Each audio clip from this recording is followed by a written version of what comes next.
Eu sou o Eric e esse é o Área Curiosa. E no vídeo de hoje eu quero saber se você tem uma prova melhor que esta do paranormal?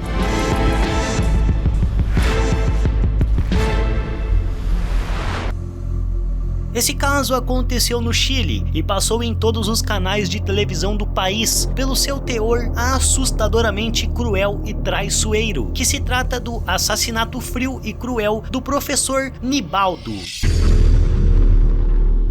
Sua ex-esposa e o atual parceiro o mataram em sua própria casa. Eles desmembraram o corpo e o jogaram em diferentes áreas perto de Peña Blanca. Esse evento, dadas as circunstâncias, se tornou um dos casos policiais mais assustadores de 2018 naquele país. Na sexta-feira, 1º de agosto, Nibaldo Maurício Villegas, professor de Quilpué, desapareceu misteriosamente. Isso foi percebido quando o homem de 50 anos não chegou para procurar a filha na casa dos pais, quando os seus parentes suspeitaram de uma tragédia. Essa atitude pareceu estranha, em que Nibaldo tivesse deixado a sua filha, da qual ele possuía guarda conjunta por conta de acordos de divórcio com sua ex-esposa, na casa dos seus pais sem ao menos avisar. Quando os parentes chegaram à sua casa, localizada em Peña Blanca, encontraram o carro estacionado na garagem do professor. As chaves da casa estavam dentro dela, junto com a sua carteira, e a jaqueta na qual ele foi visto pela última vez estavam com suas roupas guardadas. Roupas essas que ele estava usando junto à jaqueta quando deixou a menina com os pais. Mais uma pista chamou a atenção: um copo de vidro quebrado, caído no chão. 5 dias depois, o pesadelo dos entes queridos ficou ainda mais aterrorizante.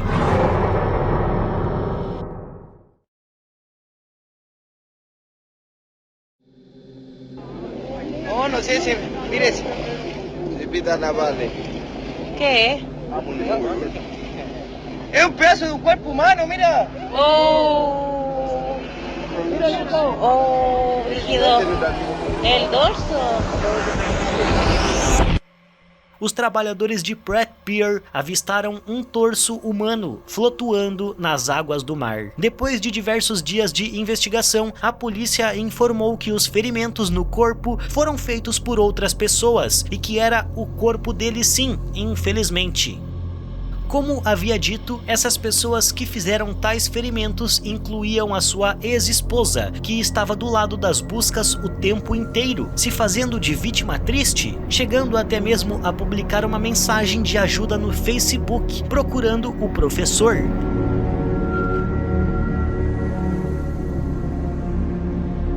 Ela até deu uma entrevista sobre o sumiço do seu antigo parceiro, dizendo que ele era o pilar fundamental de sua vida e que ela o considerava muito, pois passou mais de 9 anos junto a ele e que os seus filhos estavam arrasados em ter perdido o pai. E ao ver a entrevista novamente, sabendo que ela é a culpada, dá para notar o quão cínica ela é, já que não expressa nenhum tipo de emoção ao falar sobre isso, e sim força ao máximo, mesmo não conseguindo expressar quase que nada. Él es mi pilar fundamental. O sea, él, más que ser mi pareja, por tantos años, por 9 años, se convirtió en el padre de mis hijos, de mi matrimonio anterior. Mis hijos están muy, muy tristes.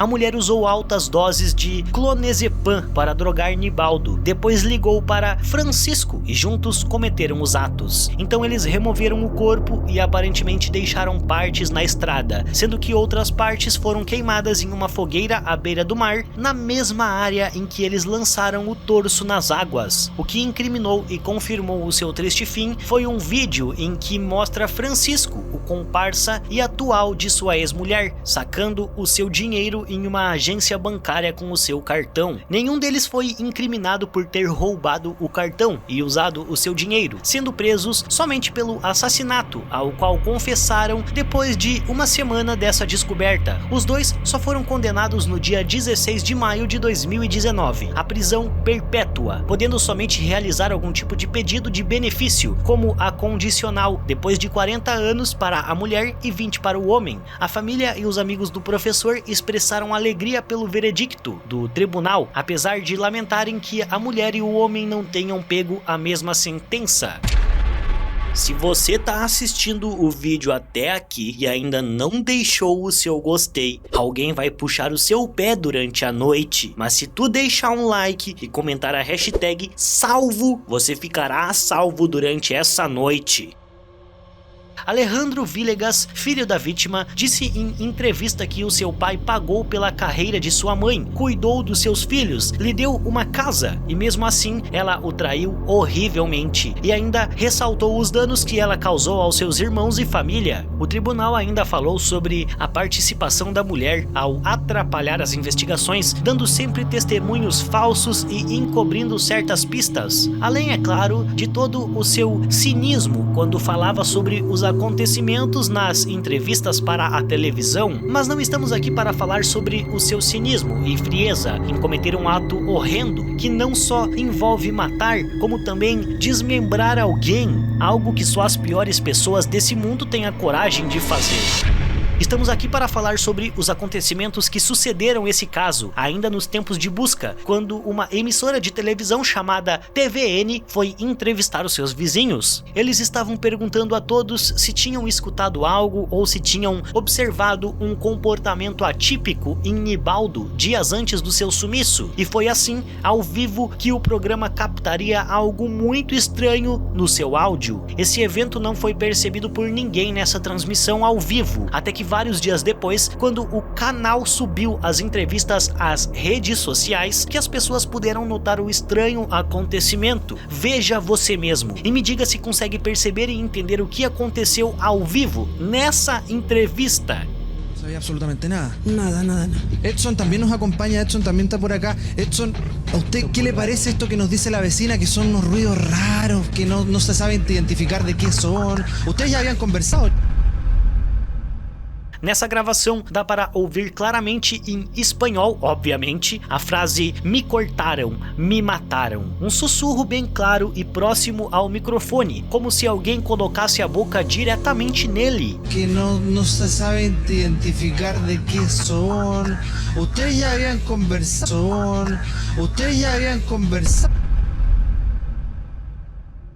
Essa entrevista foi gravada no dia 16 de agosto, enquanto que o seu torso foi encontrado no dia 15, mas esse torso não foi confirmado como sendo dele até o dia 20 de agosto. Talvez o microfone de um dos apresentadores foi aberto durante a entrevista no local, deixando passar um comentário feito por um deles enquanto sussurrava para outra pessoa sobre o possível resultado do crime. Esse é o melhor palpite que alguém poderia ter referente a um acontecimento durante uma entrevista ao vivo, que não passa por qualquer tipo de edição no áudio e muito menos na imagem. Quanto aos cinegrafistas, eles não possuem microfones e também não utilizam o microfone da câmera ou um microfone de bastão, como vocês podem ver. Então é um tanto quanto improvável que esse áudio tenha sido gravado por um dos integrantes da emissora que estavam em campo por acidente, já que só existe um microfone em cena, ao qual não recebe o sussurro de nenhum humano, pelo menos vivo.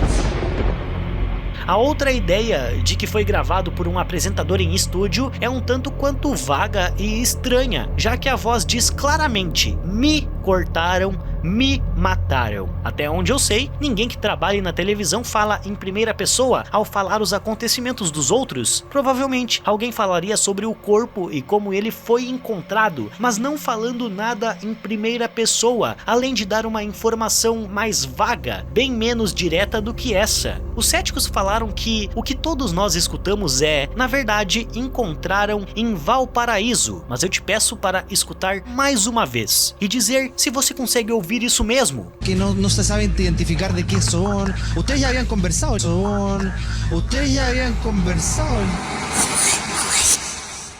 A outra explicação lógica seria a de que um programa teria feito uma montagem colocando um áudio por cima da gravação e a publicando no Facebook para o espanto de todos. Mas você crê mesmo que uma televisão prestigiada faria uma atrocidade dessas, arriscando toda a sua credibilidade, além, é claro, de desrespeitar a vítima e sua família? Eu duvido muito que eles fariam tal coisa, principalmente por correrem o risco de sofrerem processos e coisas do tipo. Porém, os únicos que podem nos dizer se essa voz realmente pertence ao Nibaldo seria a sua própria família, que o conhece muito bem e que reconheceria um cochicho seu. O problema é que nenhum deles quis falar sobre o assunto, preferindo manter o que está resolvido quieto. Afinal de contas, a justiça já foi feita, pois os seus assassinos já foram presos e condenados. Se esse vídeo for realmente real, tal áudio é uma das psicofonias mais importantes da década, provando algo que muitos já diziam saber há tempos. E eu quero saber de você, aí nos comentários, se você crê que essa gravação é mesmo real e que foi feita pelo falecido, procurando informar todos sobre o seu destino trágico e infeliz.